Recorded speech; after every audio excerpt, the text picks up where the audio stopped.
Hot take, AI isn't killing creativity. It's exposing how emotionally lazy founders have become because most people use AI to move faster, not to feel deeper. AI can either make you more human or quietly turn you into a productivity zombie who panics when the tools shut off. I'm so happy I met Ziah Orion from Deep Gem Interactive.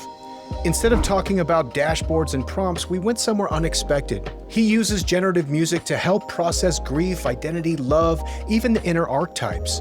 Think songs for your dad, your partner, and your future self. Not content, but connection technology. If your product only saves time, you're competing on features. If it helps people feel seen, regulated, or grounded, you're competing on meaning. So here's the real question. What part of your life or business are you trying to automate because you're avoiding actually feeling it? Welcome to AI for Founders. I'm Ryan Estes. And here's the twist. This interview turned into less of a formal conversation and more of two curious humans going deep. We barely scratched the surface of Ziah's actual work, so we're absolutely bringing him back to go deep on what he's building at Deep Gem Interactive. And if you're a founder, builder, or creator who wants to use AI for human growth, not just speed, this one's for you. We talk tools, identity, discipline, and how to build without burning out your nervous system. And if AI feels exciting and terrifying at the same time, AIforfounders.co is a newsletter for your weekly grounding ritual. Real tools, real builders, no hype loops, just what actually works. Subscribe to the newsletter at AIforfounders.co before your competitors copy the insights and pretend they discovered them first. And if this episode stretched your brain even a little, leave a review. It's how the show survives the algorithm wilderness. So founders, quick truth. If your growth strategy depends on ads and social algorithms, you're renting attention, not building trust. Kitcaster helps founders get booked on the right podcast, the shows your buyers already listen to, trust, and binge. Podcast interviews let you explain the why, the story, and the nuance behind what you're building. That's something no ad or landing page can fake. Kitcaster is fully done for you. We research the shows, pitch the hosts, land the bookings, prep you to sound sharp, and turn every appearance into a long-tail content engine. If you want inbound leads, authority, and relationships that compound, go to kitcaster.com. Get booked, sound human, and let trust do the selling for you. That's Kitcaster by MoBurst. Shining stars, computer light. Take the flight in the glow of neon bright. Yeah, I think that having a positive relationship with AI rather than a detractive relationship with AI is something not a lot of people are talking about. Yeah. I call it like heart-centered AI. A mentor of mine, Nick Sullivan, talks a lot about that. And so I think that the music is a great jumping off point for that. Cool. Okay, perfect. Let's just get into it then. Cool. Let's chat about it. All right. Ziah, thank you so much for coming on the show. Yeah, my pleasure, Ryan. Yeah. It's good to see you, and I love that we get to do it in this space, too. I know. This is the second interview we've done now at the AI Clubhouse, which is the only AI co-working space in the nation, I think, at this point. Mm-hmm. And it's possibly one of my most favorite places on planet Earth right now, largely because it looks like every creative place I've ever been creative in, because it's like a garage. Yeah. You know what I mean? Yeah. It's got the vibe lighting. It's got the plants. It's got the antique furniture. Mm-hmm. It's amazing. It kind of reminds me of like Burning Man or something like that. And, growing up in Denver, I've always kind of admired those SF startup like studios or these co-working places that birth these amazing unicorns. And it's cool that we have one here in Colorado now that's doing the same. And, that's a shout out to ID345. Totally. Yeah. If people want to learn more about it, id345.com is the website. However, you will not learn very much there. It is not a very extensive website. Exactly. I sent it to somebody. I'm like, all I'm finding is a paywall. I just see a place to pay them. Like, I don't really understand what's going on here. Yeah. I think the Google Places, the actual maps listing is probably the most informative. You'll see at least a couple pictures there. It's probably better. And it really, you should just show up. Yeah. I think the place to find out what's going on here is letsvibe.org, which will tell you like when the meetups are. And the meetups are every Wednesday, 5 to 7. If you want to come at 4, they do kind of a power hour of vibe coding, and then you can demo your product. It's amazing. So like this group has been going maybe about a year now, but like the last couple of weeks, man, like 75, 80 people. Yeah, it's been big. We need to get more seats soon. It's kind of like spilling over. We first had these like church pews, and those weren't enough, so we had to get like individual seats, and then Now, I mean, we have like couches and seats all over the place, and it's like ants. They're just like swarming. I know, it's amazing. It's great. And you can't tell from this because we're kind of in the corner, but like behind us, it's like what you say, 15,000 square feet, something like that. Yeah, something like that. something Maybe like even a touch more. Yeah, it's a big space. It's super cool, and I absolutely love it here. So, Ziah, there's a couple of things I want to talk to you, but first, let's get in. You're a Denver guy. I'm a Denver guy, born and raised. Nice. What neighborhood? So I grew up in DTC, and then I went to Cherry Creek High School and Highlands Ranch High School. Oh, it's so annoying. Are you a Denver guy? Or Yeah. Oh, really? Yeah. All right. Where'd you go to school? I went to South. Ah, I see. I went I to see. South. Should I just like get off the podcast right now? Do I need to what? Do I need to go? No, I'm not going to be that annoying, although my son is. If he was around here and he was like, "Oh, you're from Denver," and I went to Cherry Creek High School, he'd be like, "You ain't from Denver." Yeah. Exactly. That's fair. It's a little further south, But I love Colorado. I've had the opportunity where whenever I've had an exit or a little cash from a business, I've traveled and lived in a lot of countries, been to a lot of countries. Colorado is one of the most special places on earth. Totally agree. I love Denver, and I'm kind of an evangelist of Denver. I have another Denver podcast. I don't know if you know that. No, I did not know that. And a Denver newsletter and maybe we'll actually, since you're from Denver, then we'll cross-promote it, and I'll put it on that podcast too, and people can get kind of a taste of what this podcast is like. Because I feel like because everyone's from everywhere else, which is great, and I love it. It's been good for the city.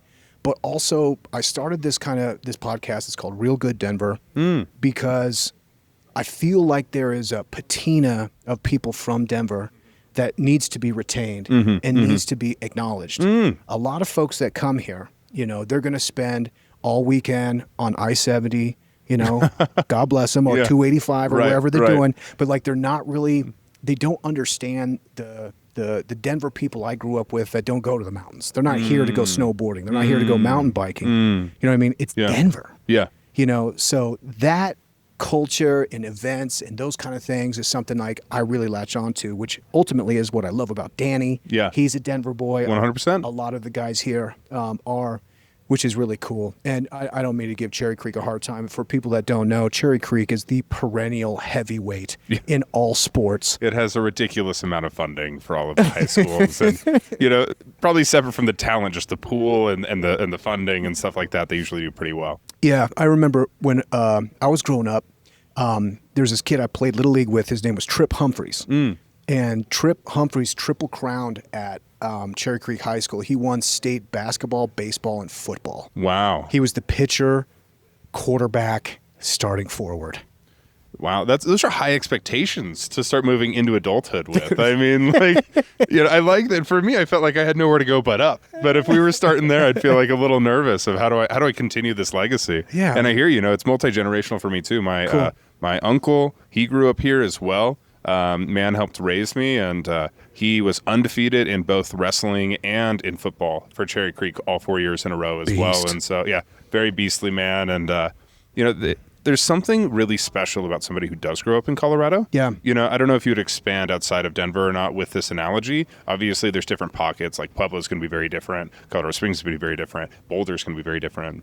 But in Colorado, I find that separate from kind of like the outdoorsy beer drinking archetype that Colorado's associated with, Sure. there's like a wholesomeness. We're in between the West Coast and the East Coast. And I think that like a good Denverite or Coloradan, they're going to tell you how they feel. You can trust that if they say, hey, I really enjoy spending time with you, they mean it. They're not going to be vapid, right? And at the same time, I find that they're a little warmer than a New Yorker. I love my New Yorkers. I've got a lot of friends out there, but I find that we have the perfect balance, between the two. I totally agree. And I think we have a hospitality that's very Southern.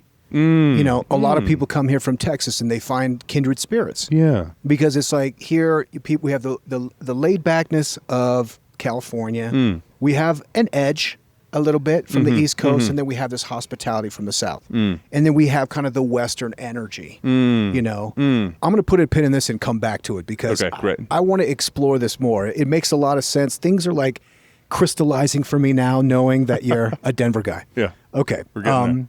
What I want to talk about is this piece of social media I did, a TikTok I did, that had a little viral moment. And it was based on something that you told me at one of these AI meetups. So what you had said is that you were using generative music tools, generative AI music tools.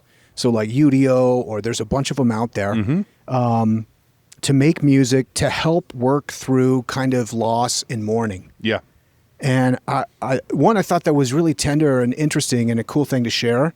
But also I was like, ooh, that's a really novel use case. You know, I had always kind of seen the generative music thing as a massive threat because I'm a musician. And it's like, oh man, like what's even the point anymore? But I think what you kind of opened me up to is that like, no, there's actually a lot of different ways you can use these tools. So I sat with that. Yeah. And I was like, okay. And I was like, you know, actually, I really haven't lost anybody. I was like, but you know what? I had a beta fish. Yeah.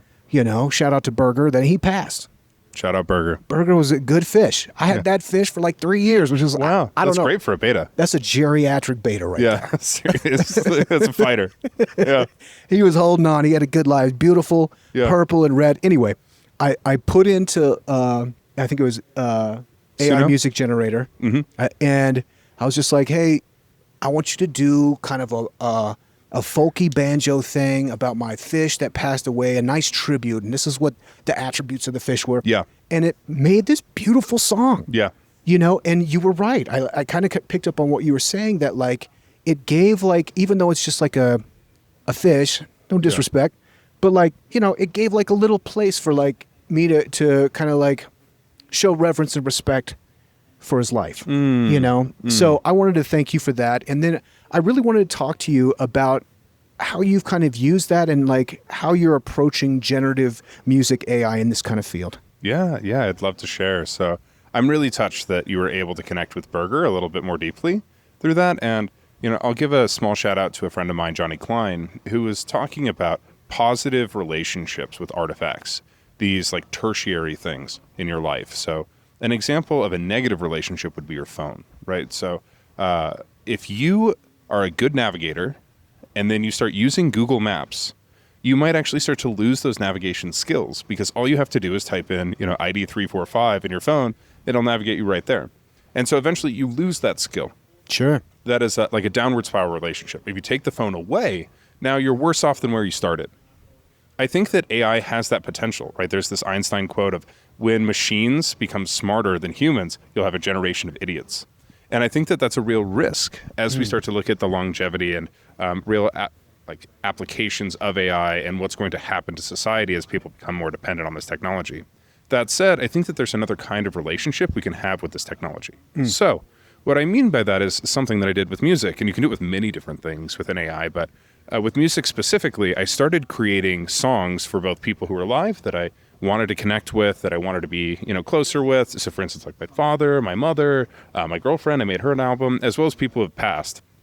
And I'll talk a little bit about my uncle who passed away. That's the same man who ended up winning, 4 years in a row in high school for both wrestling and in football. And I feel a little emotional just talking about it. He raised me like a father. Amazing, man. And, you know, as he passed away, it's just been so many layers of grief. Yeah.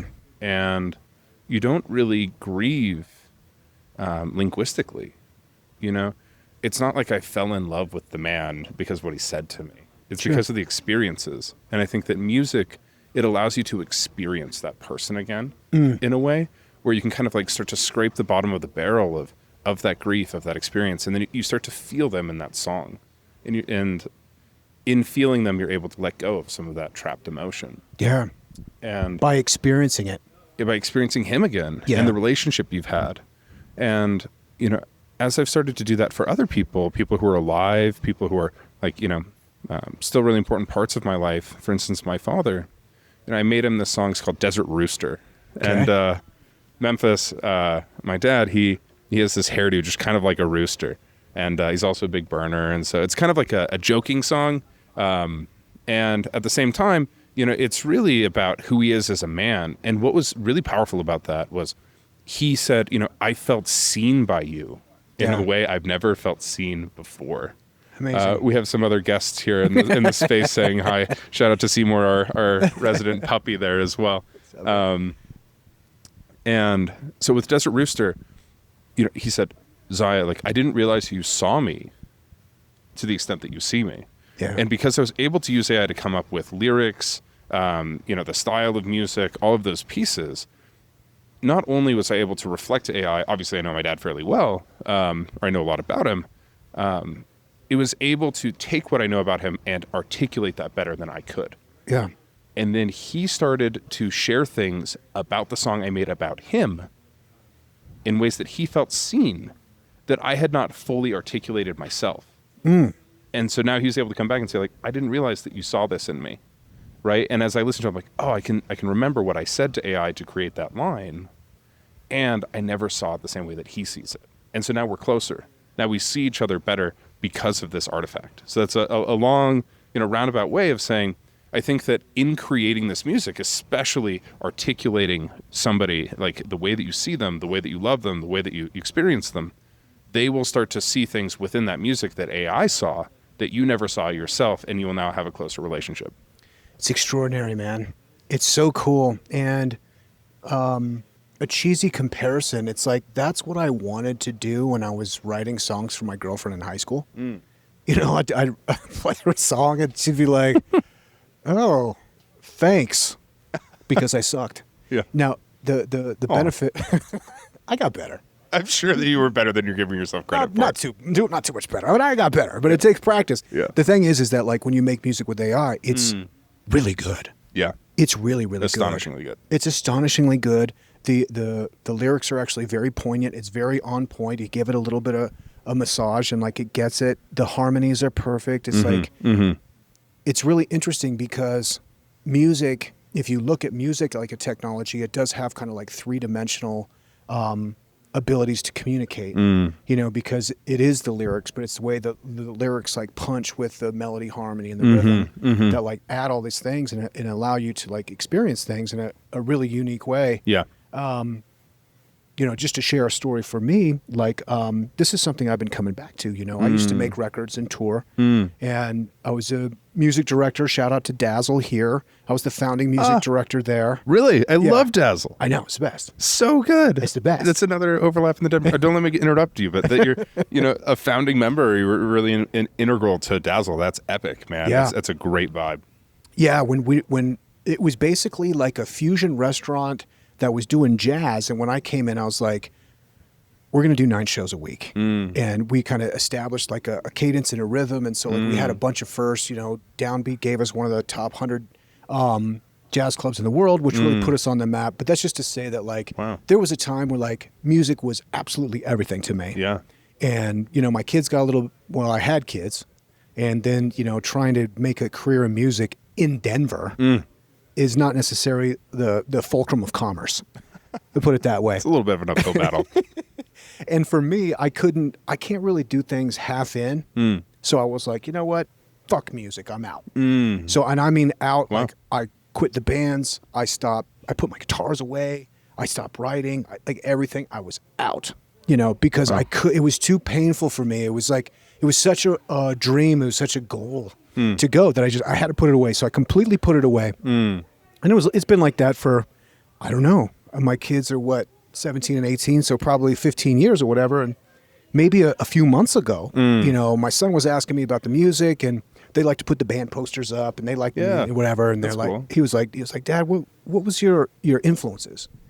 And I was like, well, for the band, I was like, it was like the Beastie Boys and the Roots and like Tool and Rage Against the Machine, and that was for the band. And I was like, but my influences really is like fingerstyle Delta blues, man. That's how I play. And he's like, what's that? And I felt like I was depriving him something as a father. And so I was like, okay, son. So I made this great Spotify playlist called Dusty. And it's all this like just absolute iconic fingerstyle Delta blues stuff. And I started listening to it all the time. And I brought the guitar out. And so I've been playing and like getting back into it. And I forgot how much like actually that's a really important part of my life to like metabolize and work through all of like kind of stored emotion. Yeah. Because it's in us as humans. Like music is innate, So it's been really integral for like the last few months for me to like, I'm like, oh my God, this makes me so happy. I forgot, to bring it back in.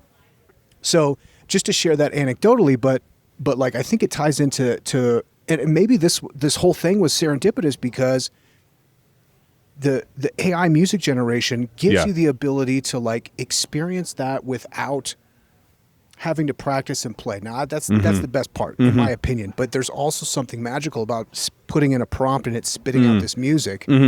So I'm curious, how'd you get this idea? Yeah. So firstly, with the Dazzle side, I'm a road runner, so I went to Metropolitan State University of Denver. So did I. Nice, Phil, a road runner too. All right, we got a lot of overlaps. I also went to CSU and I also went to CU. Yeah. So I made my way around. Yeah, I'm sorry you had to go to less prestigious universities than Metro. But, I love Metro.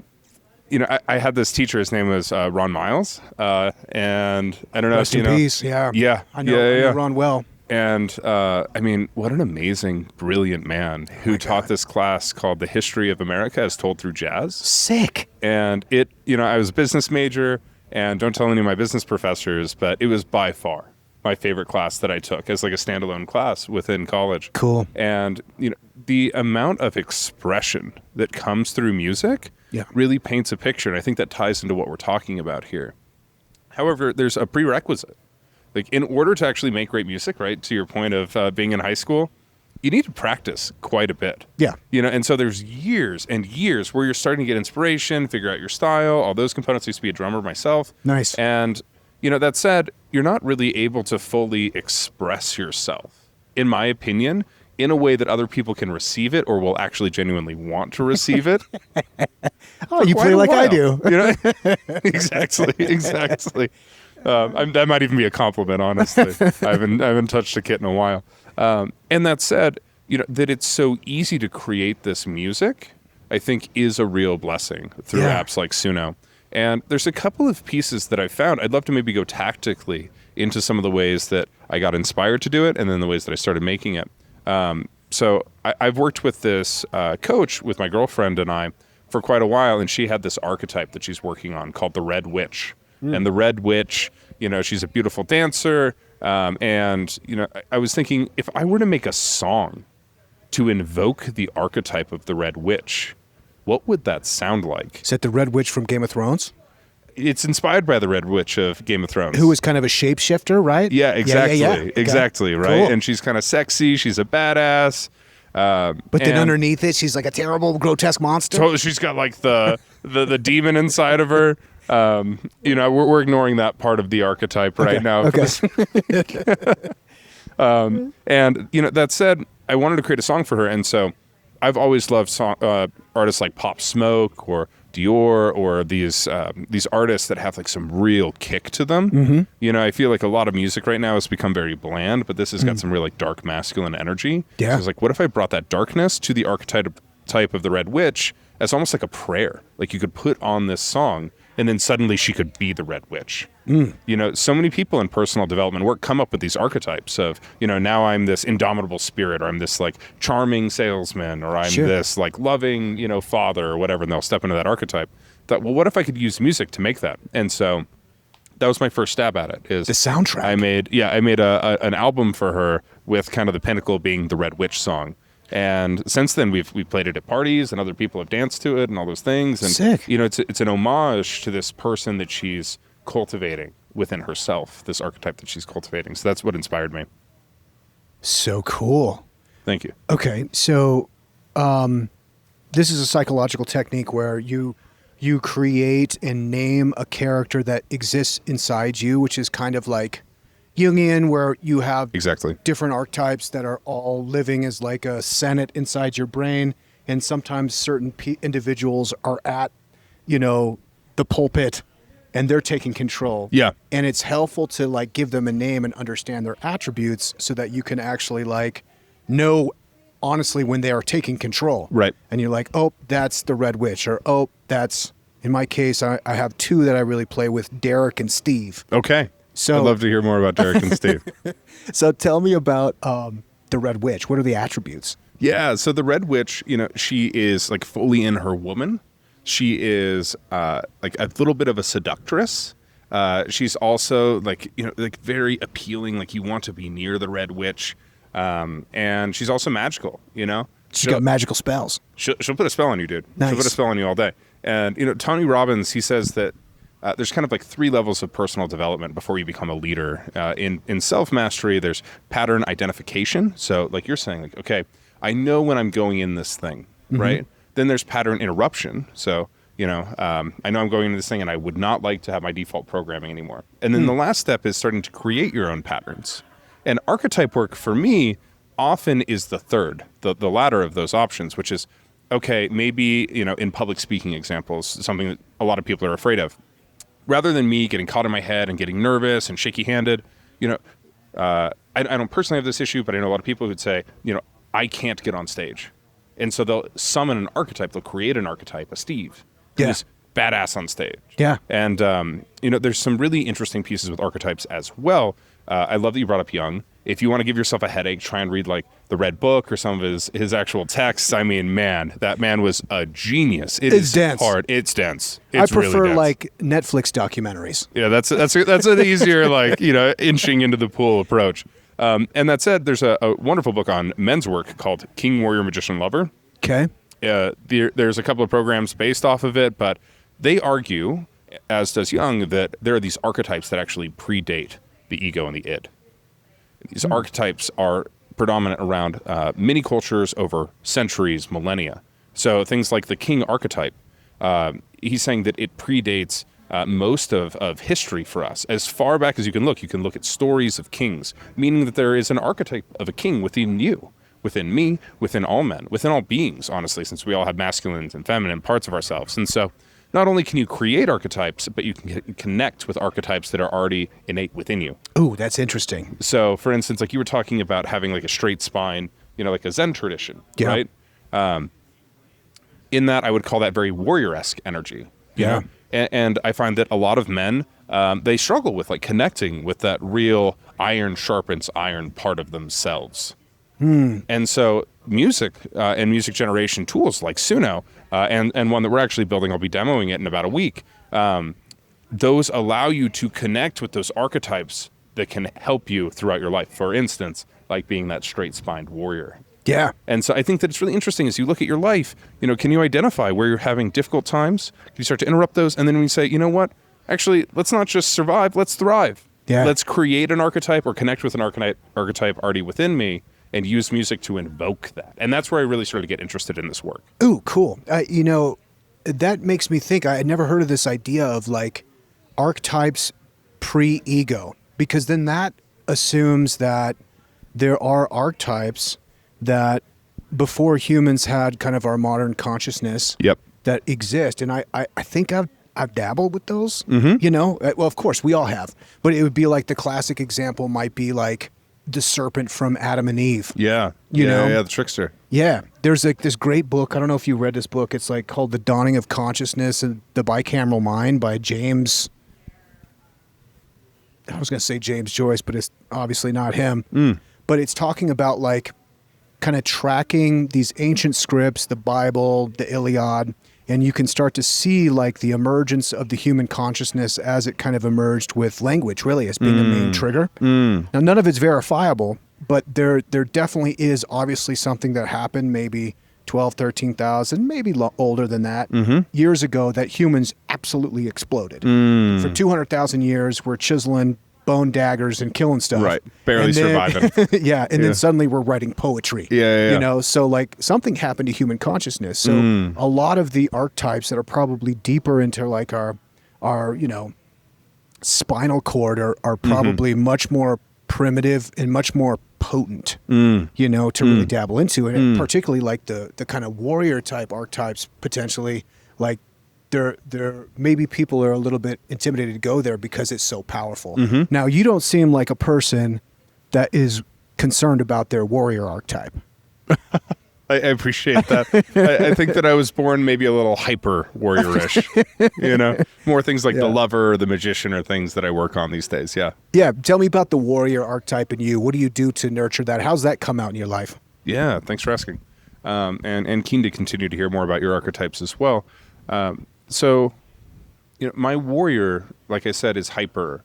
In the book King or Warrior, Magician, Lover, they argue that you can either have hyper or hypo versions of each archetype, right? And so you could be like a little bit of a pushover, might be like an underdeveloped warrior, or you could be a bit of a bully, right? And that might be like more of an overdeveloped warrior.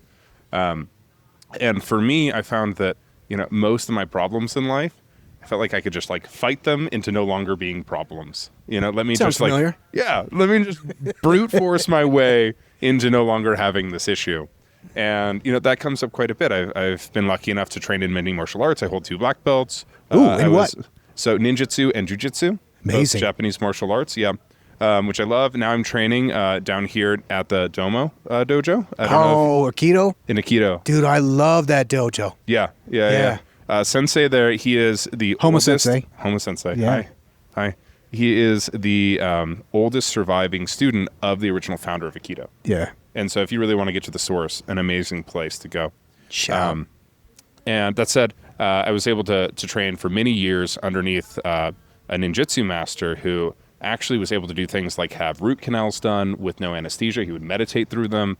And I find that those lessons that I picked up as a martial artist, specifically the concept of nin.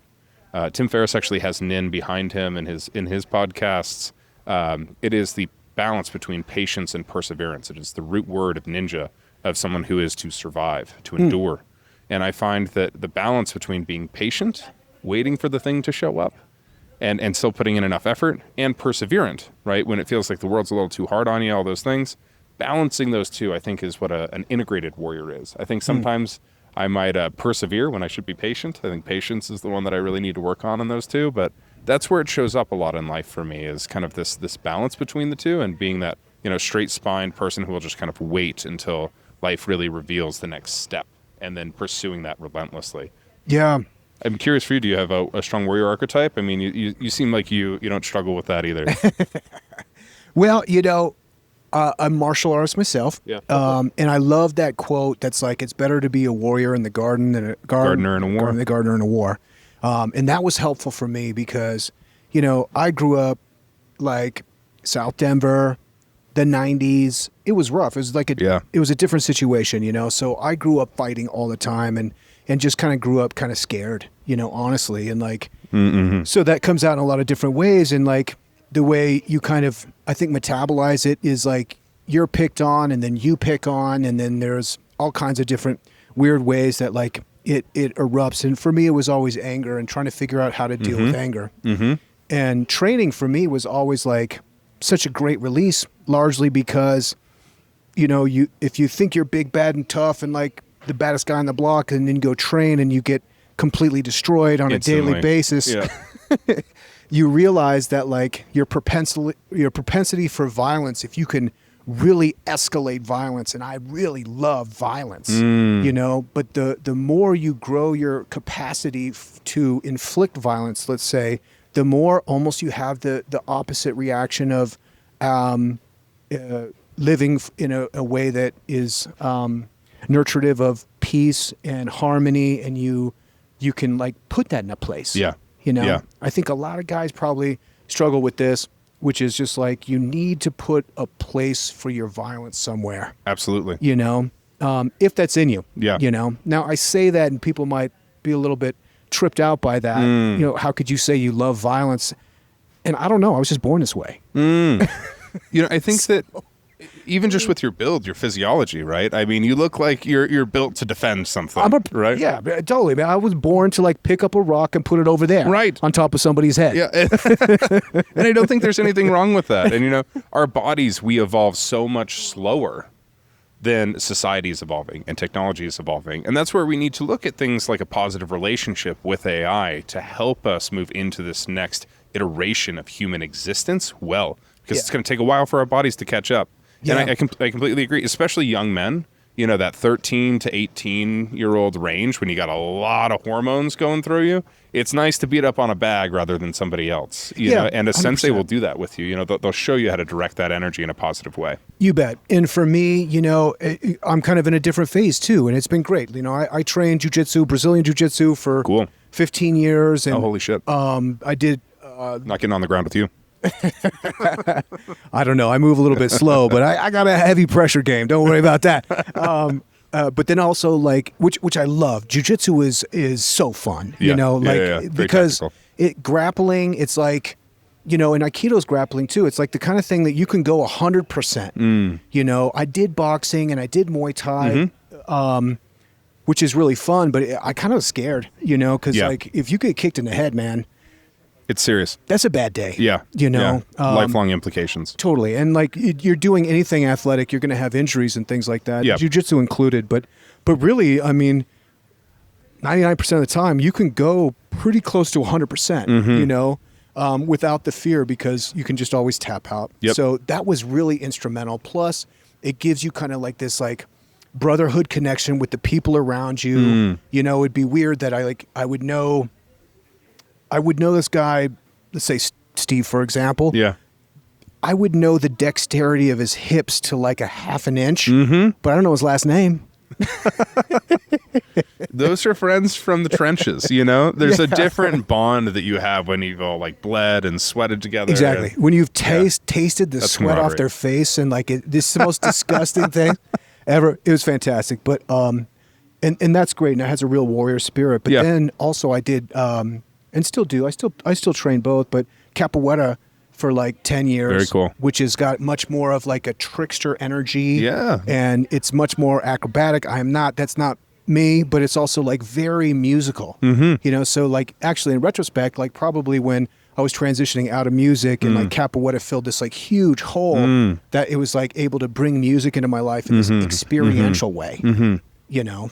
So Yeah, there's some really positive components of martial arts in that. Would you mind if I jump in for a second please. there?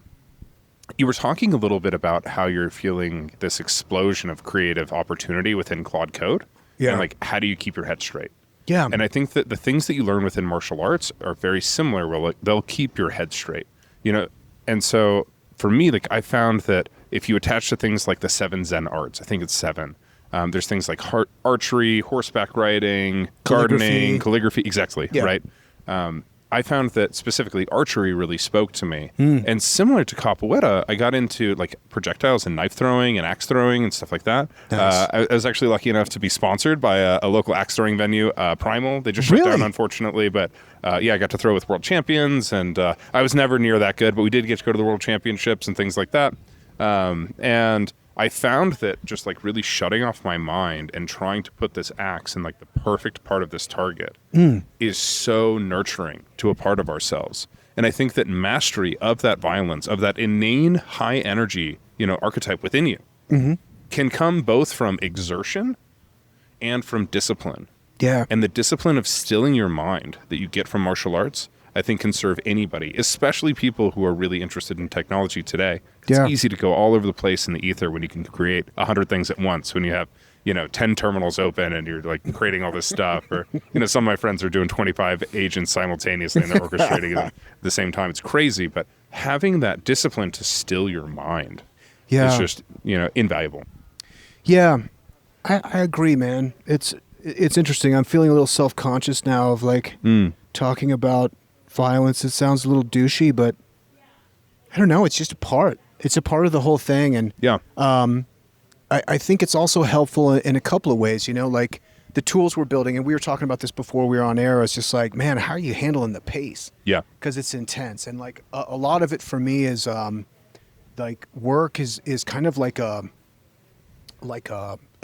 centrifugal like tornado. It's just from like the moment I start, I'm basically doing 8 to 6 every day, and it's just like it just starts Yeah, it's a long slow day. and it just goes hard and Right. hard and harder all day, and then it has to have a place to go. You know, so like training has been like a great release. But it's interesting how you're talking about like maybe they're built from the same cloth in some way, the creative capacity and like putting it into like that expenditure in some kind of archetype potentially, you know, where okay, that's like an interesting thing I hadn't thought about before too. So going back to the archetype thing, we'll just jump around Yeah. if that's okay. Sounds great.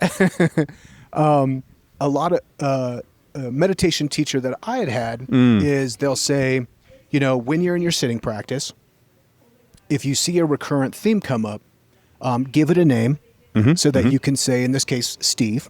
For me, Steve is the creative planner, ideas, we could do this and we could do this and we could do this and we could do this and we could do this. Yeah. Like, I love that person. Yeah. I love that person. But when I'm on the cushion, Yep. that's not a time for Steve. Right. So kind of the way I was taught is like, okay, you start to, you're sitting there focusing on your breath. You know, I like Dzogchen techniques, so I'm like trying to like kind of expand my vision on the periphery is a technique I've been using a lot. And then Steve will come in and be like, dude, I got an idea, man. Once we get back down to Claude, like, why don't we do this? And then so I'm starting to like systematically plan through it. Right. But the second I notice, I'm like, oh, that's Steve. Steve's here. Steve, I love that you exist. Yep. However, this is not a place for you. So it gives you opportunity to welcome Steve and then ask Steve to politely leave. Yeah. You know? So maybe there's a new archetype. Maybe that's what this like kind of new phase, and it's not just with us. I've been talking to a lot of people, particularly it could be just new year, new energy, new me kind of stuff. But it seems like there is also a new momentum that's building right now. And largely I think it's because some of the ideation that we've been dreaming about, or maybe we have, 16 ideas in our Apple Notes. Now we're like, no, dude, actually, we can execute on all of those now. Right. Yeah. Yeah. I think that, so firstly, I love that you brought Steve to the forefront. And Steve sounds like a super fun person to get a beer with. And He's I would, great. I would love to grab a beer with he's Steve very sometime. And, you're reminding me a lot of like IFS stuff. I don't know if you looked at IFS or not. What's that? Internal family systems. I don't know if I know it. You might really enjoy IFS. It's this idea that we, as children, end up creating these archetypal protectors within ourselves. They're managers or protectors of some kind. And so for me, like one of mine is called the Juggernaut. And the Juggernaut will not slow down until the problem is dealt with. Nice. And, my girlfriend will kindly remind me when the Juggernaut is around because she gets annoyed as shit. She loves that. When she's talking about her day and you're like, I have this solved already. Yeah, exactly. You ready for the answer? Yeah. I'm like, let me pick you up, bring you to where you need to be, and let's fix this right now. And she's like, you could chill out, please. And actually, I made a song for the Juggernaut, which was very healing for my girlfriend and I. It's a metal song. Nice. He's like, get out of my way. I'm the Juggernaut. Obviously, it sounds much better than my singing, but happy to, share that out as well. But that said, so, usually these archetypes I've found, or these managers, will show up because you need protection from something. For me, I struggled with, a very, very challenging disease when I was younger, and I had to work harder than most to even just squeak by in school. And so the Juggernaut was born, I believe, in those moments when, I'm playing with 26 cards, you got 52, and I've got to show up and play well. 100%. And so, the archetype of the Juggernaut gave me a lot of energy. But now, as I'm a full embodied human, he's running at 150% when I don't really need that from him anymore. Yeah. And so you've got to ask him to leave, right? Yeah. Or you've got to say, Juggernaut, like, what are you here for? And how are you trying to help me? And can you trust me as the sovereign, right? The being, the man now today to take up that role? Are you open to taking a back seat and trusting that I can help you there? I actually had this experience at an Itch.io concert. I don't know if you know Itch.io or not. It's a local band. Totally. Quite a vibe.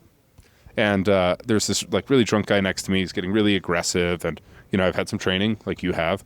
And I was with maybe 5 or 6 other individuals. And, I just had this moment where I was like, oh, like they're safe, right? Like I don't need to worry about it. Like I'm between them and this drunk guy.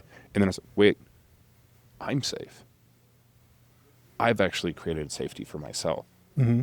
And I feel a little emotional saying it because like my little one didn't feel safe. Yeah. Similar to you, like growing up and kind of like some conflict, having to defend yourself. Yeah. There's a reason why. I don't know what belt you are now in jiu-jitsu. After 15 years, I imagine you're pretty high up there. Purple. And I wouldn't want to mess with you. Yeah. That's why I ended up quitting kickboxing too. I got a good injury. Nobody seemed to care. And I was like, oh, this is how I break some shit. Like I didn't need to get out of here. And that said, I had this moment where I could say, oh, I had another archetype called Darth Vader, and Darth Vader would often, beat up myself or others. And I said, Darth Vader, like, you don't really need to be a part of my life anymore. The sovereign, the martial arts master, not that I'm calling myself a master, but, the person who's studied martial arts, he can protect the little one now. Yeah. You can take a back seat, right? And there's just something so powerful about with Steve, too. I don't know what Steve's trying to do for you. But especially if you look at IFS, I'm not trying to give you unsolicited advice, but there's like this whole framework around it that's just absolutely fascinating to talk to it, have dialogue with it, and let it go. You know, Cool. it's absolutely powerful. I love it, man. I like that this conversation we're talking about personal work. Yeah, I was expecting to talk about AI, and I love that we're going deep into the spiritual side. It's perfect. It's great. And the Denver side. I mean, Yeah. it's wonderful that we have Totally. such, such a love for the state and for the city. We're best friends now, and we'll do a podcast about AI another time. Sounds great. But this is really important, and it's been important to me too. The safety thing is an interesting one. There's like Yeah. certain ideas that I didn't even know were possible until I was an adult. Yeah. You know, I remember I was on retreat and I was doing a meta meditation, and part of it was like, may I feel safe? And I was like, that's a weird thing to ask. That's not possible, right? And they're like, no, you can feel safe. I was like, wait, does anybody feel safe? Is that like a real thing? You know, because it was like, it was just Foreign. revolutionary that I Yeah. was like, I never really acknowledged that, like, I never ever felt safe ever. You know, That's and powerful, so, man. And so now I sit with that and say, and just use that mantra, may I feel safe, you know. And the meta meditation has been like very transformative and very healing in a huge way, you know, because I think that's another thing too, is like you start to have family and stuff, it becomes easy to want your kids to feel safe, but it's harder to have that want for yourself, you know. And so to spend time with that is like transformative, Yeah. you know. And so Yeah. I think a lot of these things, you know, if you're talking about like training and about masculine and these kind of archetypes, you start to find a balance in there, and you realize that like the more capacity you have to defend, or the more capacity you have for strength, then it gives you more capacity for softness and tenderness, and then you can bring all those things out, you know. Yeah. It's wild, man, and there's all these different techniques, you know, but like the labeling and naming things has been super helpful. Yeah. I think for me, because it's a way to like get it out of the brain body thing, like somatic kind of work is interesting, because for me it's like I don't know what to do with anger, but I know what to do if like with the symptoms of anger, which would be like the back of my neck feels hot. Okay, yeah, you do feel it in your body. You can, I'm angry. Yeah. Even if I don't think I'm angry, Totally. I know I'm angry from my physical response. Yeah. Well, and the problem is like I've been a meditator since I Yeah. was like 17 years old. And so you think that man. like you're getting somewhere with meditation, but really what you get to do is you learn how to gaslight yourself real well. So you're like, I'm not angry. And then you're like, the back of my neck is red hot. You know, I've got an indicator here that's saying otherwise. You may be breathing your way through whatever, but like this is like showing up in your body. But Yeah. so then you don't have to be like deal with like the thoughts and emotions as much as like you're dealing with your body, and you say, okay, I feel the heat in the back of my neck. I'll breathe through that. And as that dissipates, there is that connection between the feeling and the bodily sensation. So it's helpful for me. Or if I'm like, it's like, oh man, am I feeling depressed? And it's like, no, you haven't drinking water in like 48 hours, bro. Like, what are you doing? That's going to mess with you. Yeah, so I can be like, okay, no, I can go drink water, and then I feel better. Yeah. So to me, like getting it out of like kind of the mental heart space a lot of times is a little bit helpful. Yeah. You know? I mean, feeling it in your body is so powerful. I mean, there's a Yeah. lot of books like The Body Keeps the Score. And, you know, I feel like people often associate things like Zen or even Stoicism, which we haven't talked about, with this like lack of feeling. And I don't think that that's the case. For me, at least, meditation is intensely feeling my experience and observing it without attachment, both something positive or something negative, right? And that's where you can have something like the sensei I was mentioning, where he's feeling extreme pain, having a root canal done, and he's not attached to the pain. He's experiencing it intensely and letting it move through his body, right? Just like something positive. And, you know, you were mentioning a lot of people here are entrepreneurs, and I find that, I mean, the entrepreneurial journey will rock your world. Oh. I mean, it's this and it's that. And It's vicious. This and it's that, right? There's really there's hard. like two phases of a 20 or 30-year-old entrepreneur, which is either you're broke or you're loaded, right? And you're kind of like going between the two fairly often. And you both have a gray hoodie. You both have great hoodie. You know? And I think that these philosophies like Stoicism and Zen and some of the stuff you're talking about, this experience, right, of feeling the red hot anger and letting it move, can help you in these macro moments of your life, right? And so like Stoics for a while, I don't know if you're a Stoicism fan or not. 100%. I mean, well, actually, we're checking off every single box on this podcast I think, so far. We definitely talked AI. Stoicism, we have to talk about stoicism. Of Yeah, let's course. do it.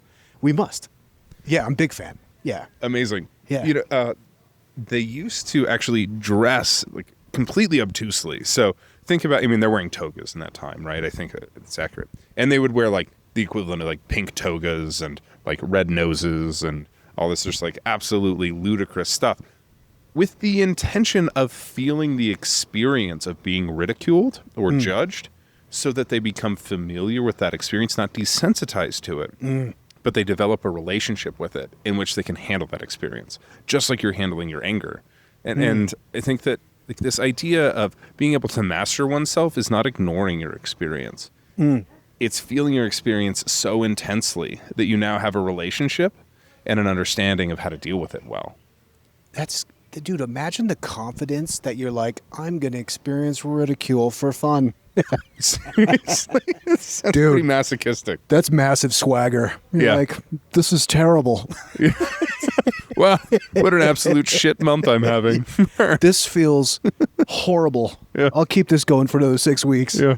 It's What amazing. are some of the stoicism ideologies or like pieces that you love? What are some of the things that have attracted you to the philosophy? You know, I just like the practicality of it. Yeah. You know, it's just basically like, hey man, you just got to accept this shit and just like keep it moving. You know, when I was going to Metro when I was in high school, and then afterwards, off and on, and the best professor I think I ever had was also at Metro. I forget his name, no disrespect, but he got a PhD in chemistry. And I was like, I'm bored with chemistry, and got a PhD in philosophy. Wow. And he was a punk rock singer. He was this giant, probably 400-pound man that wore black sweatpants, had a white beard down to here. Awesome. It was like a fedora.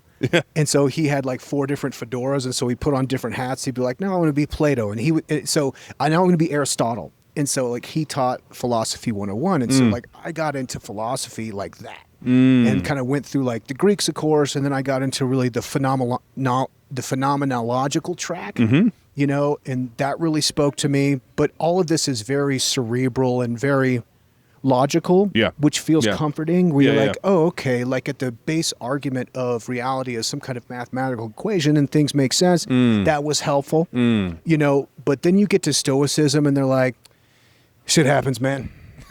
Didn't really no reason for it. There's you know, bad people win, good people lose. Yep. You just keep it moving. Yeah. You know, and so like there's almost no arguing with like how practical that really is. You know, so I love that, but I also, it was lacking to me. So like as we're a tourist of different like, of course, you know, ideas and stuff, what I always loved about Zen was largely because, you know, feudal Japan is like so romantic to me because the architecture is so beautiful, the music and the clothing and like the craft. It's just like immaculate, but also it's so conservative and rigid. That is like, I would have a terrible time there because honestly, I'm a little bit sloppy and I'm, you know, kind of full of shit. So, but what I love about Zen is that like, it's able to take all of that pristine rigor and it's always looking for that, the humor. And like the humor is really like, it's so delicate because, you know, if we're talking about feudal Japan, like if you offend somebody, they might just murder you on the spot. In like a sacrificial, beautiful, ritualistic way. So it's like one sentence could like either get you killed or could everyone erupts in laughter. Right. So the tension of that I just think is like extraordinary. And so like the humor and spontaneity and the twinkle in the eye and all of the Zen text. And I love all of the Zen saints, you know. I tend to favor the drunken ones. Ikkyu, I love that guy, you know. Where basically they let these people be gestures because they're like, dude, he's really spiritual, advanced. He's super rude. I mean, he's very offensive. He keeps messing around. He's about to find out. But but so enlightened, you just become a bit of a dick. Exactly. But I love that. It has, you know, and I think that it like shares that with like Stoicism, where there is like academic rigor and there is like very serious consequences from the people that are contributing. You know, but that becomes very interesting. Yeah, I love that you have this affinity for feudal Japan. I have been obsessed as long as I can remember. And I actually just rewatched a movie recently that had a large impact on me as a boy, which is called Ghost Dog. It's Forrest Whitaker. Hell He's yeah. living as Jim a modern Jarmusch? day. Yeah. So good. So good. And they read from a book called Hagakure throughout the sequence of that movie. And there's a number of quotes that deeply resonate with me in that. But there's something that I've kind of attached to in life, which is whether you go from awning to awning during a rainstorm and you're trying to avoid it, or you walk through it, you receive the same soaking. But the way in which you react with it, it can be as if the rain does not touch you. I'm definitely paraphrasing there. But there's this idea of if you can resolve to just getting soaked, you're so much more free as a person. I think that is just so beautiful. And I love that you enjoy these kind of like persnickety or like funny philosophers as well, right? I've always been a big fan of Miyamoto Musashi. I don't know if you know Miyamoto Book or of not. Five Rings. Book of the Five Rings, exactly. Very famous samurai who would, almost infamously like show up late for duels or early for duels. And, he beat all these really amazing samurai just by going through the third door, which with is, I a think bokken. I mean, that's the legendary duel, right? That's so cool that you know this. Yes. I mean, that's amazing. Yes, I have a bokken hanging on my wall for that very story. Really? Yes. Wow. Yes. Yeah, I think he used an odachi for that. Which is like the oar, right? The big long one. Yeah, so he famously shows up late on this like duel to the death on this island with the second best samurai, or they're both the best samurai at the time. They're going to figure out who's going to win. He shows up without a sword, carves the sword out of the oar, and then ends up killing the man. And it's interesting because Miyamoto, he had actually developed using two katanas at once. That was part of his style. You can actually learn it here in Colorado as well. If you're interested in learning it, I can show you a few senseis. Cool. This sensei, That's like Leonardo. Yeah, it's kind of like Leonardo. Yeah. Exactly.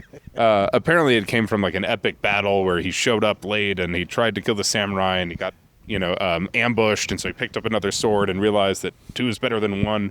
But he goes to this island, and the other samurai was a master of a long katana, an O katana. Yeah. And this thing is probably 5 feet long, 4.5 feet long. It's a long sword. Totally. And was able to beat the man with his own specialty weapon and the wooden version of it. And I mean, there's just something so elegant and beautiful that this man then goes from that lifestyle, becoming the best swordsman in all of Japan, the patron saint of swordsmanship of Japan, which, spoiler alert, a country that is very, very, very invested in their swordsmen, and then becomes a philosopher, right? He literally, he just like sits. Yeah, he's a hermit. Yeah. He sits in a cave. Flower arranger. Oh my God. I mean, they say that like his flower arrangements would bring tears. Really? I did not know that about him. Yeah. That's beautiful. Polymath. Wow. And that's, I mean, just like mind blowing. Talk about a warrior in a garden. Could you imagine like mouthing off to that guy and he's like, oh, I don't know, I'm Miyamoto Musashi. You're like, all right, okay. Yeah, that solved the fighting equation real quick was when you realize Seriously. like how many people out there that are really sophisticated at fighting. Yeah. That's the thing. Once you become really trained, you realize I have no idea what you know. Yeah. And I would really like to avoid it. And I can tell you more often than not, if you're approaching me, upset at me, and you're trying to start a fight, you probably don't know a lot about fighting. Yeah, and I was talking a little bit about being a kid and like all the violence I had to endure. But really through training martial arts for decades, it really did heal that. Like I don't feel that way anymore. And so now it's more about like, what was all that anger and stuff like? What was it simplifying? Because it's easy to default to anger. So that's been the latest path. But it's interesting to think about like Musashi as like a destination. How much that really actually motivates me because there's something about that guy. I mean, there's a lot about that guy. Yeah. I like too that he was like kind of grotesque, and he was famous for having like what's the skin condition? Oh, not dermatitis? Shingles or like Shingles, sure. think something like chicken that. pox, something like that. Something like that. Yeah, like he had like really bad skin conditions. Not attractive guy. He was a Ronin. He was just out on his own. Yeah, he kind of stank. Yeah, he was smelled. like nasty and like dirty and just was like a disgrace. I kind of like that about him, and then I love the fact that he did retire to that kind of hermetic like lifestyle where he worked on mastering his work. So like he worked on mastering his work his whole life and then was able to like put that into words and Yeah. pass that in Yeah. as a philosopher, Yeah. I think is amazing. So on the way over here, actually, I was thinking about this because I really feel like, and maybe this conversation is a good indication of this, maybe a little untethered. Like, and I want to always have like the center of the bullseye very clear because otherwise, if you're not aiming at the center of the bullseye, you're not even going to hit the paper. You know what I mean? If we're talking about archery. So like for a long time, my vision was like, okay, at some point I'm going to be hunting with my son brown bears in Alaska. And Epic. I love where this is going. All right. I'm in for this turn. That's an initiation. And the reason is because one, I've had bear tags. I've had bear under scope. I'm just not going to shoot a bear, man. Yeah. I don't know, man. Yeah. They just don't look like food to me. Yeah. And I'm kind of It's scared. a sacred animal in a lot of ways. Yeah, and Yeah. I'm kind of scared of them, but they also just kind of have like personalities that Totally. like elk are beautiful creatures and I love them, but when I see them, it looks delicious. You know? So the idea of like I'm going to be in Alaska, Yeah. brown bear hunting with my son, a lot of things have to fit into that to make that happen. Totally. You know, Yeah. a lot of It's not things a have to small come thing. together. So for me, it's not really like, okay, these are my revenue goals. This is my this is my opportunities. Blah blah blah. Like to me, Yeah. like that's a little murky. But I can just put myself in Alaska hunting bears. But I really haven't thought about that a lot lately. I have. It's not like a crystallized vision. It's important for me to have a very clear vision because every time that I've had a very clear vision, Yep. I find I create it. Yes. It comes to Yes. being. It's almost like when you have a vision of something in the future, you can kind of attach like a grappling hook to it, ninja tool, and then pull yourself through time until like at some point you're like, boom, I made it. I'm Yeah. here now. Yeah. It's the weirdest effect. And if you experience it a couple times, you realize how powerful a potent vision is. Absolutely. But that vision has been it hasn't been potent. So I realized that like, okay, I need a new one. And I wasn't thinking Musashi, but I can see how it's so like influenced by this. But like Yeah. now I have this idea of recording a solo Delta blues record Okay. with one microphone on the beach. Epic. Epic. Yeah. Yeah. So like do like a cover track where you're doing like Lead Belly tracks, Robert Johnson tracks, you know, Son House tracks. Like just do a cover song where like basically I'm setting up just like this and be like, all right, man, which means that I'm so well practiced that I can do it in one take. That means that I have the time. That means you can hear the beach in my voice that like it's going to be like that. And I was like, dude, that might be my new kind of vision. It's like for that to happen, it means that I already hit my financial goals so well Yeah. that like my personal, spiritual, family goals are all met because you can't do a solo acoustic blues album if like you have some kind of tension in your voice. Like you got to have like, it has to have like well, what does it have to have? It has to have like, There's some flow to it, right? Like There's almost a a flow state yeah, to it. Like there's you're, a flow. You're not so rigid and focused on it that it's brittle. No, right? and it it's has to- adaptive and organic. Yeah, it has to have like a haunting like ease to it. You know, Yeah. like if I think of like John Lee Hooker and like the kind of guys that like they're singing, but like they're not trying too hard. You know, they're not like belting it out there. Yeah. They're just like kind of, or Tom Waits or something. You know, like there's something else to the voice, and to get that in my voice, it's not my voice now. Yeah. You know what I mean? Yeah. Maybe that's going to be my vision. Yeah. I don't know. Maybe you could vibe code an AI tool, you know, to give you some feedback on your timbre or your voice or whatever. I love that. What about you? You got a vision? Yeah, absolutely. You know, for me, I'm really obsessed right now with family and Yeah. what does family look like. And right now, I wrote a 5-year goal that was 1 year ago. I haven't shared the full thing with even my family members or the people close to me, but I will share a practice that had a really large effect on me, which is there was an English teacher, I think she was at Princeton. This is another shout out to Tim Ferriss, who had people vividly write out the future that they wanted. And I mean, we're talking 10, 20 pages of just one day of your life 10 years from now. And the clearer it can be, the more likely it is to happen. And I found that the process of sitting down and saying, like, what time am I waking up? What does it feel like in the room in which I wake? Who are the people around me? How do I really spend my time? All of those things kind of like subtly shift me towards this vision, right? And so even moments like when I chose to come back to Denver and put my roots here, I was traveling around the world at the time. I had plans to actually fly over to Europe and continue running my company, from the road, being a digital nomad, and finding people in this community that co-inspire me. I'm realizing that's the group of friends that I've been writing about in my vision. Ooh. The people who I wake up, I have coffee, and like we all sit around in a circle and we're just talking about our ideas and birthing things that are genuinely good for society. Having that clear vision has informed day-to-day decisions naturally without me having to sit there and figure out, do I go left or do I go right at this fork in the road? I know I'm unconsciously guided by that vision. Something I'll also offer is, also comes from Zen. There's this idea of things of great importance should be taken very lightly, and things of small importance should be taken very seriously. Yeah. Right? The things that we think are really, really important, like I've got to make this certain amount of money before I can be, happy or start my record or whatever it is. I think that there's a huge arrival fallacy in it. Totally. I've worked my ass off to achieve a goal, as have you, and I'm not sure I feel any better after that goal. There's something really beautiful about like learning to love the path itself. And that said, to directly answer your question, if I were to offer anything, I've always been really fascinated with technology and social entrepreneurship. How do we use the technology of business in a way to positively impact society? So these are businesses that are for profit. They're going to continue to grow whether the founder is involved or not, because they fund themselves. They're not funded by altruism.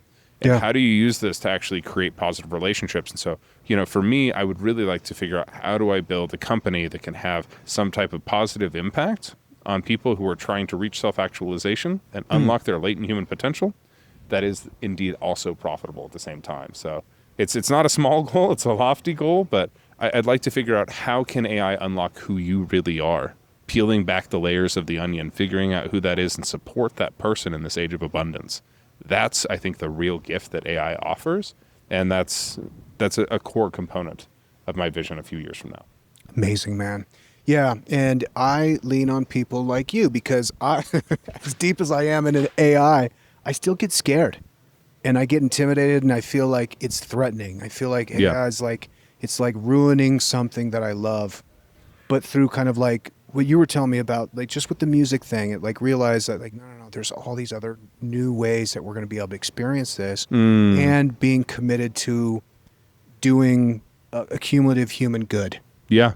That's also like a very important part of what I do. I try and keep things simple, which is like, it's got to make money, it's got to be fun, and it's got to be of service, in the projects that I'm working on. So, I think that fits really nicely. Let's see, how are we doing on time, man? Yeah, I'm feeling like a good landing of the plane there too. I am too. Let's, we definitely will come back and talk more AI, but right. I really like the meandering of this conversation, man. I appreciate it. Likewise. What a treat. I had been going through my mind. I'm like, all right, here's how I do a multi-agent orchestration. Let me get ready for all these really technical questions. And I had no idea we were going to be talking Miyamoto Musashi. What a treat. Thank you for the time. Yeah, it's been great. Website, and what's the best place that people can connect with you online? I definitely want people to see the work that you're doing, which is unbelievable. What's the best place for people to check you out? Yeah, I appreciate that, man. So DeepGem, GEM, interactive.com, or DeepGem, that's our company. But if you want to find us, that's DeepGem, as in a diamond, interactive.com. Cool. Amazing. We'll definitely check that out. We'll link it up in the show notes. We'll come back and talk about this again. But, that's the thing, is that like, I don't know, I've known you for a few months now. I didn't know you're a Denver guy. I didn't know you're a martial artist. You like Musashi and Zen and all the things I like. We're besties, bro. Yeah, did we just become best? Should we go do karate in a garage? I think we're in a garage right now. I'll get the watermelon or something. We're going to be wrestling in 10 minutes. Yeah, this is what's going to happen. Just keep your sweat out of my mouth. All right, brother. No promises. All right. Thanks, man. This episode is brought to you by MoBurst, the AI-first growth engine trusted by iconic startups like Calm, Robinhood, Reddit, Uber, and Google. MoBurst is a digital full-service mobile-first marketing agency that helps companies to scale and become category leaders. Whether you're finding product market fit or ready to accelerate growth, MoBurst delivers creative, data-driven solutions that help with scale and efficiency and impact. At MoBurst, we're not just guessing what works, we're predicting it. As an AI-first agency, MoBurst uses cutting-edge tools to analyze user behavior, adapt creative in real time, and uncover hidden growth opportunities. The result, marketing that's faster, smarter, and built to convert. From early-stage startups to global brands, we've helped hundreds of companies overcome complex challenges, unlock new audiences, and optimize every metric that matters. At MoBurst, we believe that creative thinking, advanced technology, and data are the core drivers of success at scale. If you're serious about scaling your business with precision and purpose, it's time to talk to MoBurst. Visit moburst.com and let's build something category-defining together. Hey founders, let me ask you this. Are you building with AI or getting left behind by it? If you're serious about scaling smarter, faster, and bolder, you need to check out aiforfounders.co. It's your go-to resource for cutting through the noise and actually using AI to grow your startup. Each week, AI for Founders drops a sharp, no-fluff newsletter, dives deep with expert guests on the podcast, and hosts monthly workshops where you can get your hands dirty with the real tools and strategies. Whether you're pre-seed or Series B and beyond, launching something new, or just staying sharp, AI for Founders gives you the edge you need to win in 2025 and beyond. Hit aiforfounders.co to subscribe to the newsletter, tune into the podcast, and grab your spot in the next workshop. And it's all free. Build smarter, move faster, think bolder with AI for Founders. Now back to the show.